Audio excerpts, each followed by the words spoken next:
Елімізде республика күніне арналған шаралар легі басталып кетті. Олардың біразы Таразда өтуде. Бүгінгі өткізілген мерекелік шара Шоқан Уәлиханов атындағы Жамбыл облыстық әмбебап кітапханасының ұйымдастыруымен өтіп отыр. Жастардың патриоттық сезімін нығайтуға бағытталған конференция жайлы келесі бейнематериалда.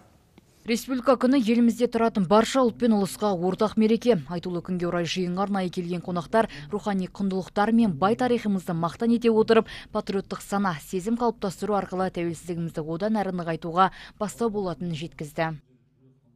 Шоқан Уәлиханов атындағы кітапханасында тарихы сырлы, нұрлы ғажап ел атты шара өтті.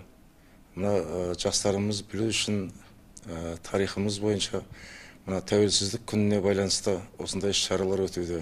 Республикамыздың күні Қазақстанымыздың тарихы ретінде жастарымыз біліп жүргені дұрыс.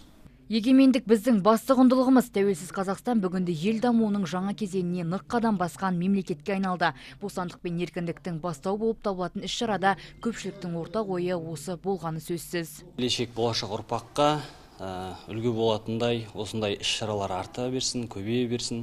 Республика күнімен барша халықты құттықтаймын. Алдымызда тек қана жақсылық бола берсін. Еліміз аман, жұртымыз тыныш болсын. Бүгінгі буын азаттық ауасымен тыныстаған бақытты ұрпақ. Тәуелсіздік тартуы мемлекеттік рәміздер тұғырында тұр. Ішкі сыртқы саясат кемел, шекара шегін, қорғаныс берін болу үшін әр қазақстандық патриот болғаны маңызды. Аяулым Қанатқызы, Ермек Кеншімбек, Айқын ақпарат.